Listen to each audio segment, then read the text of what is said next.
رمضان يا رمضان يا نفحة الرحمن رمضان يا رمضان شهر جود وغفران رمضان يا رمضان يا نفحة الرحمن رمضان يا رمضان شهر جود وغفران كل عام يأتي زائر ليته. Assalamu alaikum warahmatullahi wabarakatuh. Welcome to Pathway to Jannah. My name is Habiba Adedoyin Kukoyi, and this is a program coming to you from Ames Media Company Limited. It's the holy month of Ramadan, and the whole idea is for us to enlighten ourselves, to help ourselves develop spiritually, mentally, and psychologically for this holy month. And with all of the programs we've been showing on daily basis, I want to believe that you're learning one or two things. Alhamdulillah Rabbil Alameen. My prayer is that Almighty Allah will grant us long life to witness many more Ramadan. Inshallah, we get to life. Now we're going to go straight into the program. We have the nutrition segment, we have the Seerah of the Prophet, we have the Quranic recitation, we have the quiz segment. That is the one I know you love to watch most, okay? Where you get to go home with all my gifts. Is it fair? But all right, I'm giving to you with all my heart, and Allah subhanahu wa ta'ala will continue to bless us and guide us through. So let's go straight into today's program. When we come back, we will continue with more stories. Assalamu alaikum warahmatullahi.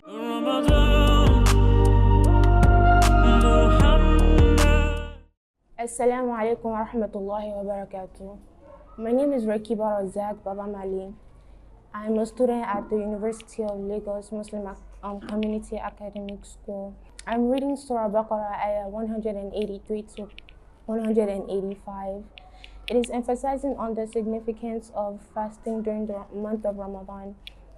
أعوذ بالله من الشيطان الرجيم بسم الله الرحمن الرحيم يا أيها الذين آمنوا كتب عليكم الصيام كما كتب على الذين من قبلكم لعلكم تتقون أياما معدودات فمن كان منكم مريضا أو على سفر فعدة من أيام أخر وعلى الذين يطيقونه فدية طعام مسكين فمن تطوع خيرا فهو خير له وأن تصوموا خير لكم إن كنتم تعلمون شهر رمضان الذي أنزل فيه القرآن هدى للناس وبينات من الهدى والفرقان فمن شهد منكم الشهر فليصم ومن كان مريضا أو على سفر فعدة من أيام أخر يريد الله بكم اليسر ولا يريد بكم العسر ولتكملوا العدة ولتكبروا الله على ما هداكم ولعلكم تشكرون صدق الله العظيم.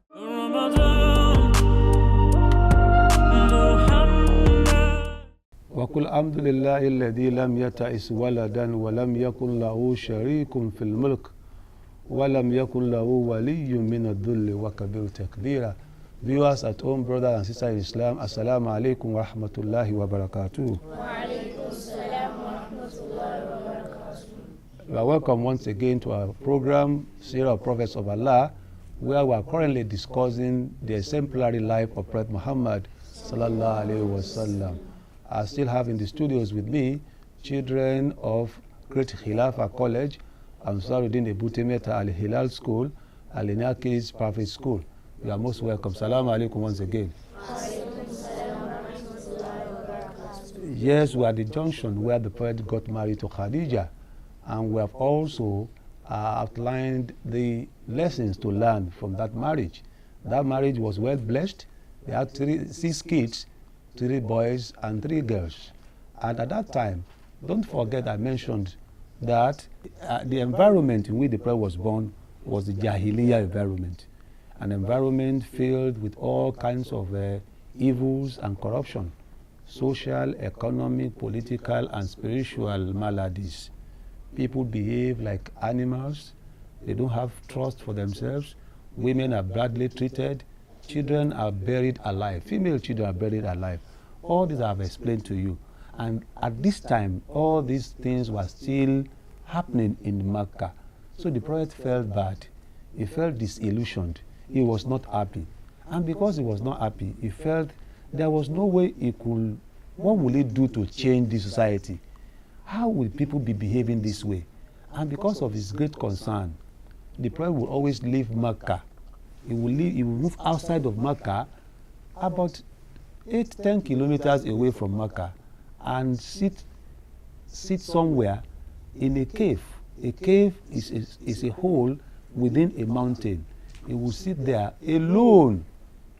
He will sit there alone to think, contemplate on why are people behaving this way.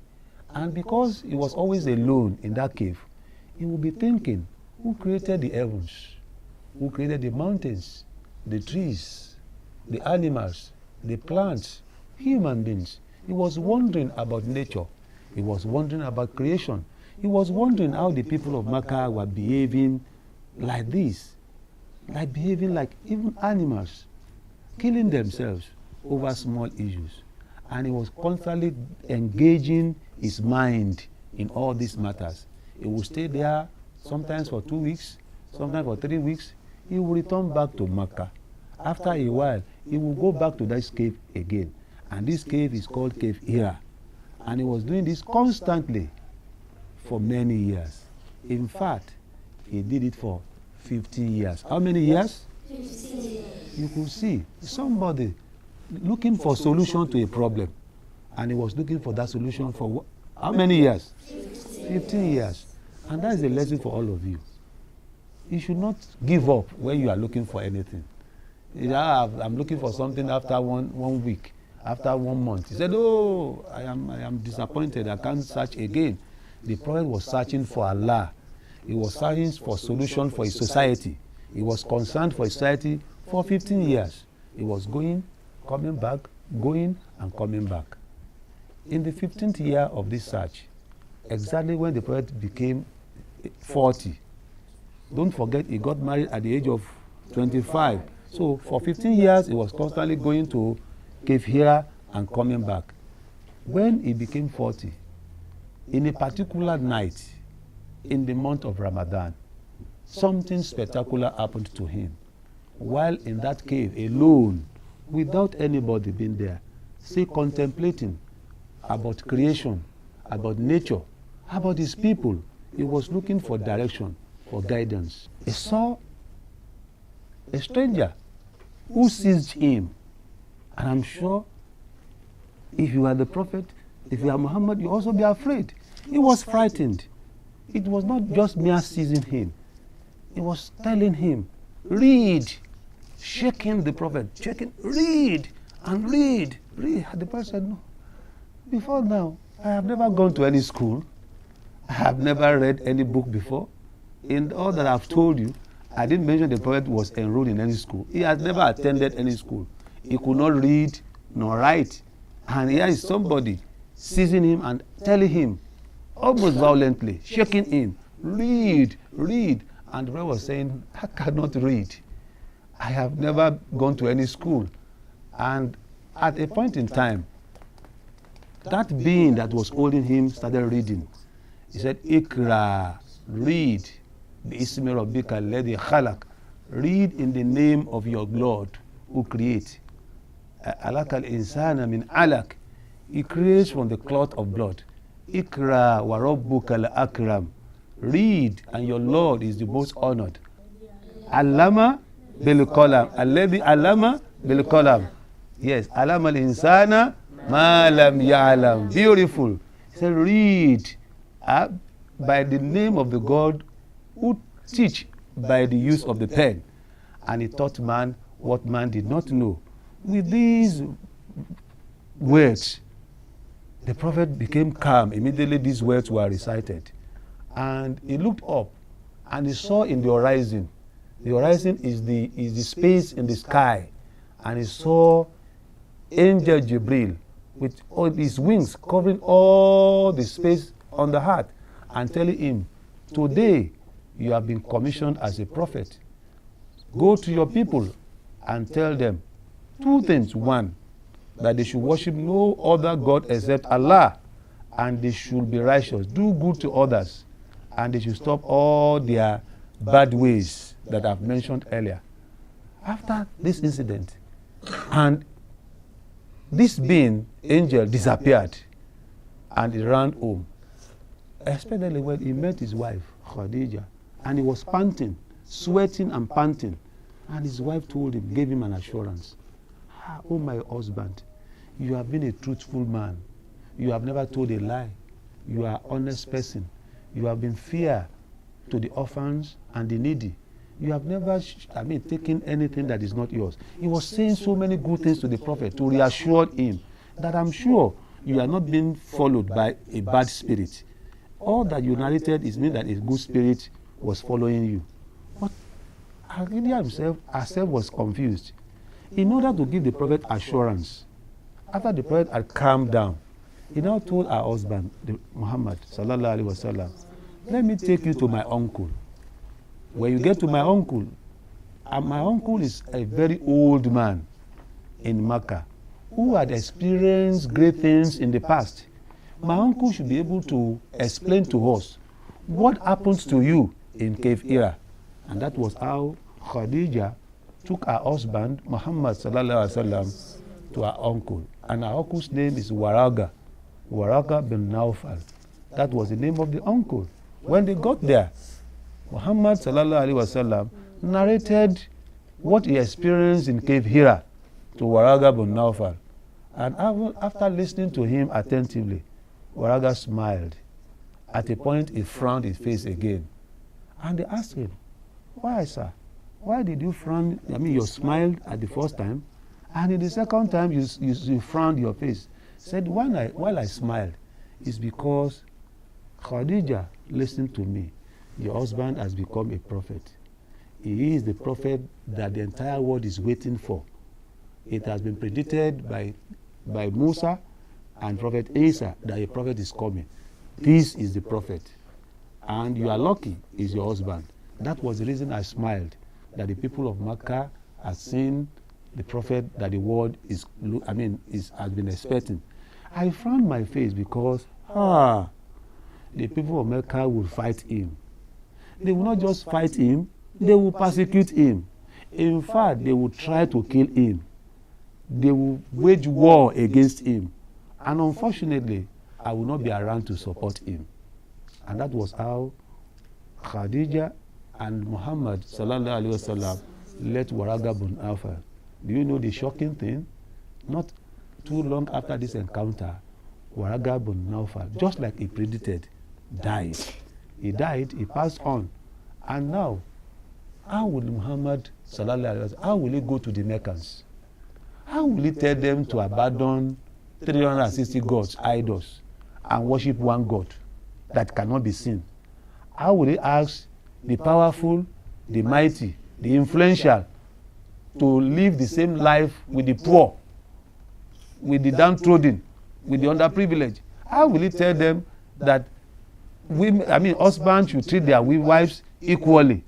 How will he tell them that children also have rights from their parents that they must demand for?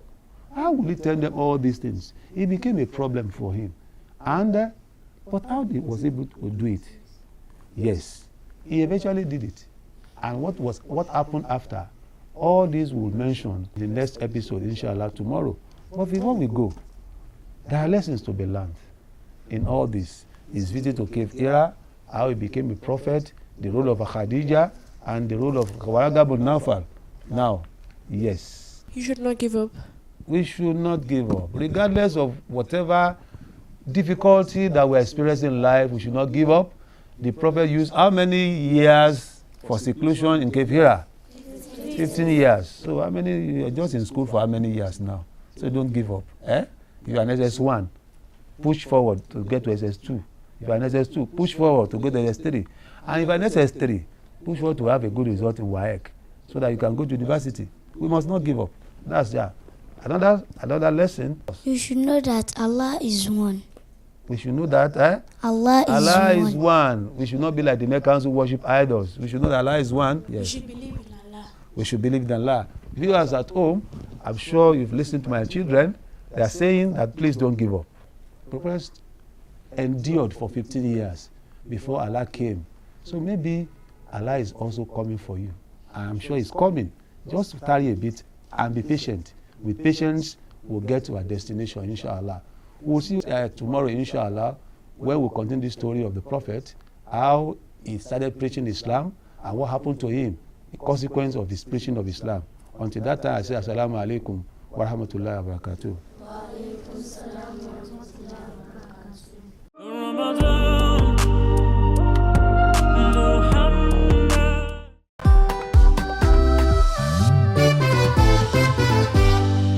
Assalamu alaikum viewers, this is one of you Readers Fruities. We make fruit and vegetable catering. We are here today to teach us how to take fruits during the month of Ramadan.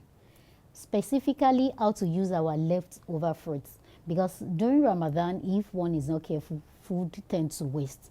So yesterday we had a fruit kebab and some were remaining kept in the fridge, so you can recycle it by making it into smoothies so that you don't put it to waste. So now we are going to make smoothie from our leftover fruit kebab. So into the blender it goes.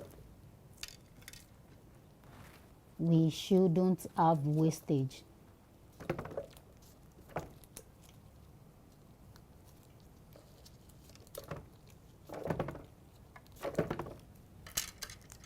Everything can be recycled and reused to make a new product.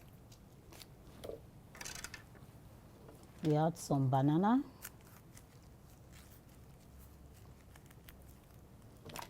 and any sweetener of choice. You can use pineapple, you can use dates. Today we'll be making use of dates. Please remember to remove the seed from the dates. Date sweetens.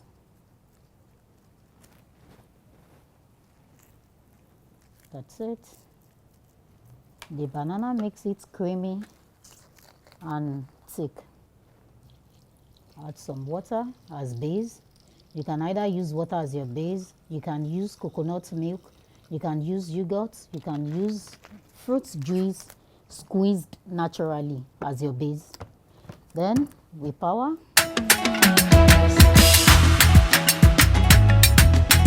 Mom, Yes, my love. who are all these extras for? You never can tell.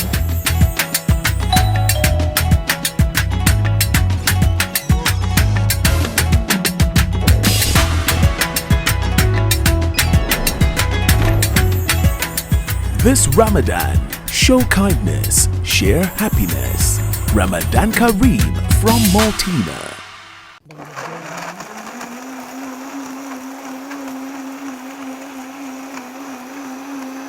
Smoothie blending.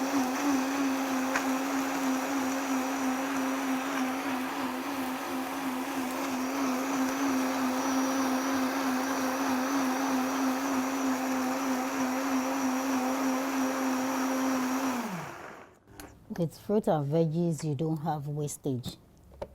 Yeah, our smoothie is ready from basically our leftover fruits. This is tropical smoothie. Chill, drink. That's a no wastage, every leftover recycled. Thank you. Here we have a tropical smoothie made basically from our leftover fruits because we don't encourage wastage. This is refreshing, hydrating. You can have it at sahur, you can have at iftar, chilled. You can also blend with ice if you want to take immediately. This has a lot of nutrient and vitamin it supplies into the body. So no wastage, all leftover used up. Thank you.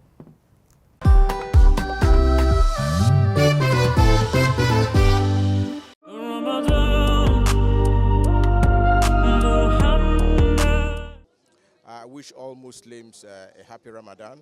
I wish all Muslims all the good things that Ramadan connotes. And at the same time, too, I pray that Almighty Allah will answer all our prayers and all our supplications. It's a month that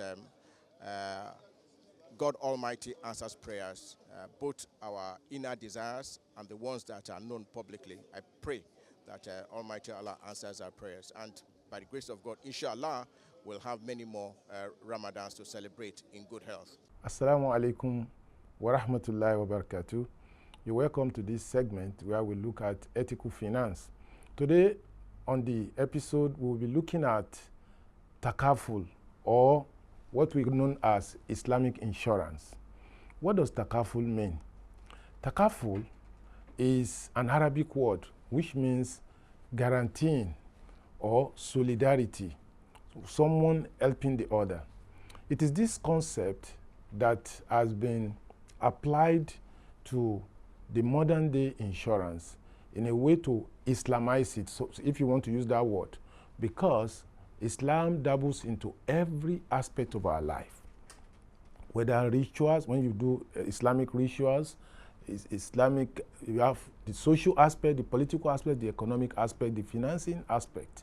And when we look at insurance, insurance is a modern day necessity that you need to do what? To insure yourself against future unforeseen circumstances.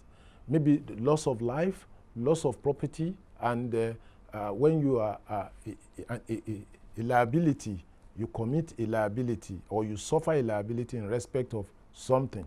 So takaful is an Islamic version of insurance whereby all the elements that Islam considers prohibitive are removed. What are these elements? The modern conventional insurance has what we call elements of uncertainty, which is gharar. It also has element of interest. It also has the element of gambling. All these three elements are prohibited in Islam.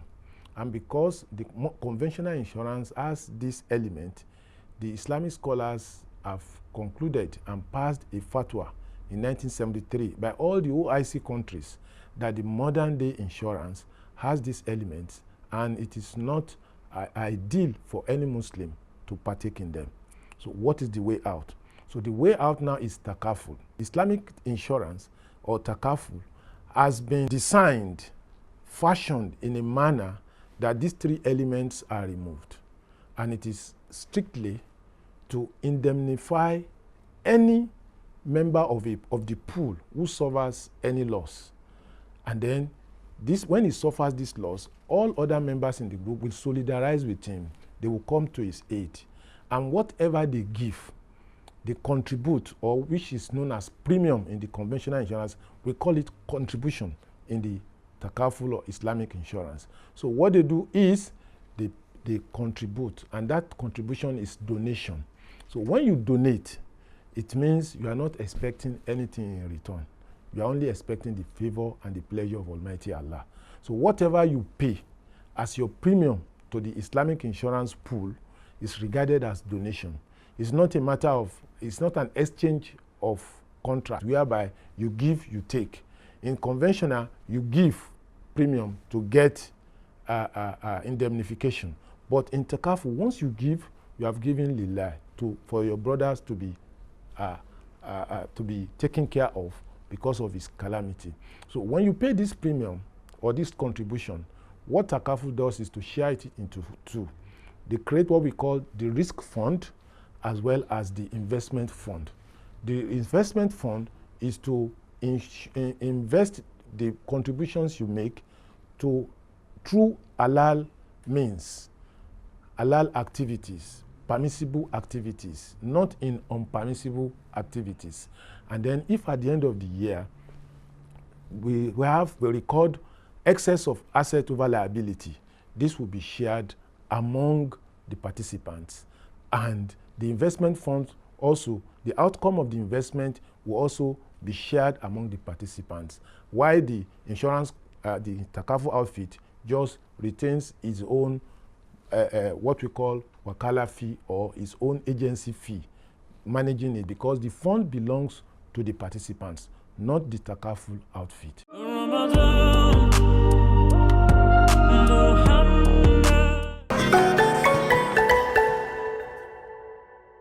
Welcome back. I want to believe you've enjoyed every bit of the program today. Don't forget, the nutrition segment is being sponsored by Maltina. Thank you very much for coming on board. We appreciate you. We're going to say a very big thank you to all our partners, those who have been supporting us from way back. Until now, they are not tired. You will never be tired, inshallah. Allah will continue to bless your business and make it grow, even beyond your own expectation. Allahumma ameen. There's still room for more people to come and partner with us. You know, Abiba always says something. I am Oliver Twist. I always want to ask for more. You know, because we're doing this for Deen, we're doing it for the sake of Almighty Allah. And my prayer is that Allah will take all of this act as an act of ibadah. Inshallah, bikiratillah. So, till I come your way again next week, before I go, you think I'm not going to ask you? I'll ask my question. Now, the question for the day: what are you encouraged to do while searching for Laylatul Qadr? Again, what are you encouraged to do while searching for Laylatul Qadr? Now, if you know the answer, go to our Facebook page, Ames Media Company Limited. Drop your answer, drop your name, your phone number, and the station you watched from or you're watching from. Again, go to our Facebook page, Ames Media Company Limited. Drop your name, your phone number, and the station you're watching from. There and then, you might just be lucky to be in the studio with me to receive your gift. Till I come your way again, same time, same station, I say Assalamu alaikum wa rahmatullahi wa barakatuh.